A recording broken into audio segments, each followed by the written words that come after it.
दिया है, उनके जो रॉकेट लॉन्चिंग बेसिस हैं उनको धुएं में उड़ा दिया है, निस्तना-भूत कर दिया है। तो अब देखिए, अब बारी आपकी है। आपको ट्रेलर से समझ जाना चाहिए कि आगे क्या होगा, लेकिन आप हैं कि जब तक आपके ऊपर जो नकेल ना कसी जाए आप मानते नहीं हैं। और अब वक्त आ गया है, आपको मोदी जी ने साफ सुना दिया है कि पाताल में से भी कहीं ढूंढ कर निकालना पड़ा तो आपके ऊपर पलटवार होगा। एक ही चीज डिस्कस करने वाली है, और फटीचर मुल्क है आप, खाने को दाना नहीं, रोटी नहीं, 2 रोज की रोटी नहीं अपने आवाम को खिला सकते। कोई $7 अरब आपको IMF से लोन मिल गया, सीधा जाके हसीना वाजिद का तख्ता पलट आपने क्या करेंगे ना, रुक जाइए। इरशाद साहब, बीच बीच में फटने की तो बीमारी पेजर और बॉम्ब की है। आप ना पेजर है ना बॉम्ब है, तो बीच में क्यों फटे जा रहे हो?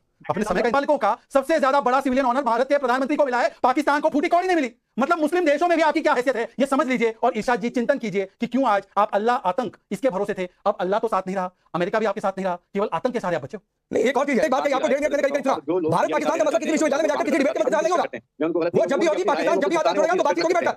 डिबेट में इजराइल द्वारा आतंकवादी को मारे जाने पर डिबेट में मौजूद पाकिस्तानी पैनलिस्ट को रिटायर मेजर GD बख्शी जी ने कहा कि आप लोग का इलाज अब इजराइल की तर्ज पर ही मोदी जी करेंगे और POK को हम लेकर रहेंगे। आप लोग भूखे नंगे लोगों का देश केवल आतंकवादी का साथ देते हैं। डिबेट बड़ा ही मजेदार है, बड़ा मजा आ जाएगा। ऐसे ही इंटरेस्टिंग वीडियो देखने के लिए लाइक और सब्सक्राइब करें।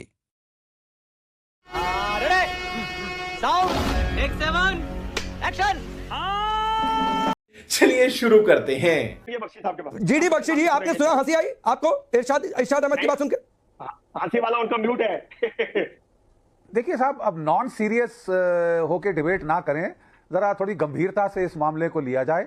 पूरी दुनिया साहब आज के दिन फेडअप है आतंकवाद से, और इजराइल ने तो फैसला कर लिया है कि वो आतंकवाद की कमर तोड़ के रहेगा।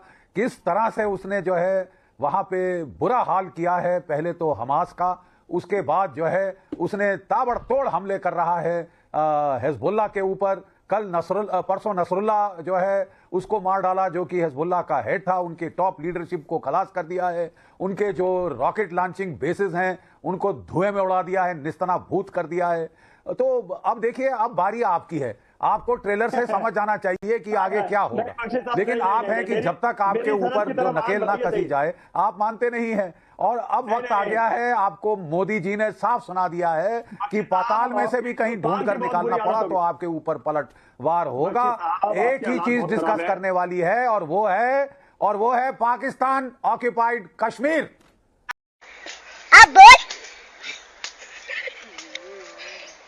वो कब वापस दे रहे हैं? वो हमारा है, हमारा था और हमारा रहेगा इंशाअल्लाह। मैं आपकी जबान में बता दूं आपको, देखिए साहब, मुसीबत आ रही है। एक मिनट सुन लीजिए, फिर मैं बड़े इत्मीनान से आपको सुनूंगा। आप मेरी आदत जानते हैं। मैं आपको बता रहा हूं कि फटीचर मुल्क है आप, खाने को दाना नहीं, रोटी नहीं, मजा नहीं आ रहा है, 2 रोज की रोटी नहीं अपने आवाम को खिला सकते। कोई $7 अरब आपको IMF से लोन मिल गया, सीधा जाके हसीना वाजिद का तख्ता पलट करने की कोशिश की जमायत इस्लामी के जरिए।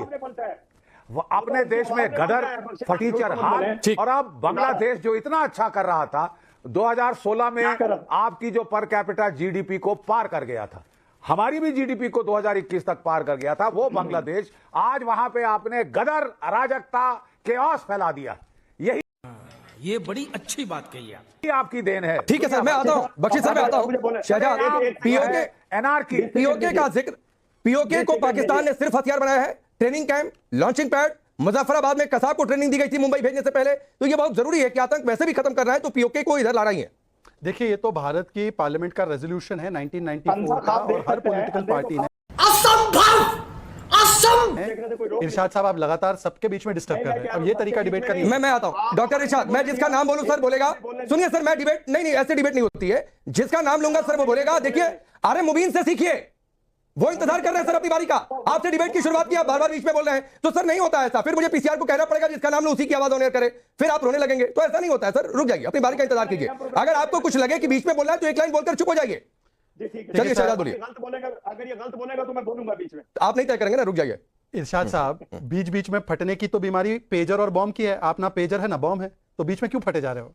अपने समय का इंतजार कीजिए, या तो लगेगा आप पेजर हो या बॉम्ब हो। अब बता नहीं, पेजर वेजर लेकर घूमते नहीं हो ना आजकल, पेजर लेकर नहीं घूमना है इरशाद साहब, पेजर रख दो साइड में, इरशाद साहब पेजर रख दो साइड में, इरशाद साहब डिबेट के पहले पेजर रख दो, अपना पेजर रख दो। इरशाद साहब मैं आपकी भलाई के लिए बोल रहा हूँ, पेजर रख दो, सुन लीजिए, आपकी भलाई के लिए बोल रहा हूँ, अपना पेजर रख दो। अब सुन लीजिए, हमारे बारे में हम सुन लीजिए सर, मुझे आपकी आवाज वैसे नहीं आ रही, आपकी आवाज क्या कनेक्शन इंटरनेट का पैसा नहीं दिया है क्या आज आपने? सुन लीजिए, आपकी आवाज वैसे नहीं आ रही ठीक से, सुन लीजिए। ऐसा है कि आप जो बात कर रहे हैं ना, पीओके के ऊपर तो भारत का स्पष्ट रेजोल्यूशन है पार्लियामेंट का कि ये भारत का अभिन्न अंग है और ये भारत में ही वापस आना है। ये तो पीओके जब टेम्पररी इनके पास इन्होंने कब्जा करके रखा है, और वो भी इतने बेगैरत है कि इन्होंने चाइना को बेच दिया है, और चाइना वहां पर इनको वहां पर आने भी नहीं देता, और चाइना उनको वहां से ही भगाता। आपने बात की पैलेस्टाइन की, सर बीच में मत बोलिए, पैलेस्टाइन की आपने बात की। सर इरशाद जी थोड़ा धैर्य रखिए, थोड़ा सब्र रखिए। अब जिसका मैं नाम लूं उसी की आवाज ऑनर रहेगी। अभी सिर्फ शहजाद की आवाज ऑनर जा रही है, और जब मैं कहूंगा तब आप बाकी गेस्ट की आवाज ऑनर करिएगा। अब मैं अपनी बात पूरी कर लेता हूं। आपने क्योंकि पैलेस्टाइन का रोना रोते हो ना, पैलेस्टाइन का हाईएस्ट सिविलियन ऑनर पता है किसको मिला है? आप पाकिस्तान का कोई पीएम हो तो बता दो, मोदी जी को मिला है। Grand collar of state of Palestine 2018 में मोदी जी को मिला है। अब मुझे बता दो पिछले 10 वर्षों में कोई पाकिस्तानी प्रधानमंत्री हो जिसको पैलेस्टाइन ने दिया हो?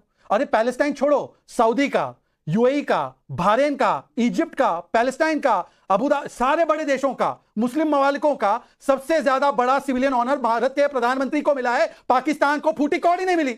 मतलब मुस्लिम देशों में भी आपकी क्या हैसियत है ये समझ लीजिए। और इरशाद जी चिंतन कीजिए कि क्यों आज आप अल्लाह आतंक इसके भरोसे थे, अब अल्लाह तो साथ नहीं रहा, अमेरिका भी आपके साथ नहीं रहा, केवल आतंक के सहारे आप बच्चे हो। नहीं, एक और चीज है राजा मुबीन, और वो चीज है कि जो तुर्की कदम कदम पर पाकिस्तान का साथ देता था, कश्मीर का नाम लेता था, अब उसने कश्मीर का नाम लेना छोड़ दिया है। बाकी मुल्कों की तो बात ही छोड़िए।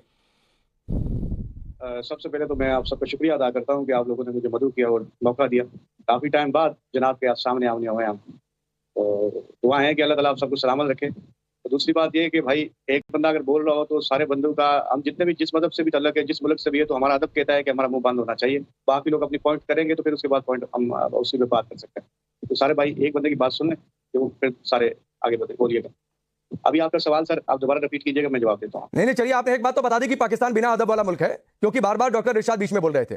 चलिए खैर, तुर्की ने भी कश्मीर पर पाकिस्तान का साथ छोड़ दिया, नंबर एक बात। नंबर दो बात है, पीओके में आप काफी एक्टिव रहते हैं, वहां तो मुजफ्फराबाद में आए दिन प्रदर्शन हो रहे हैं कि हमें तो भारत में जाना है।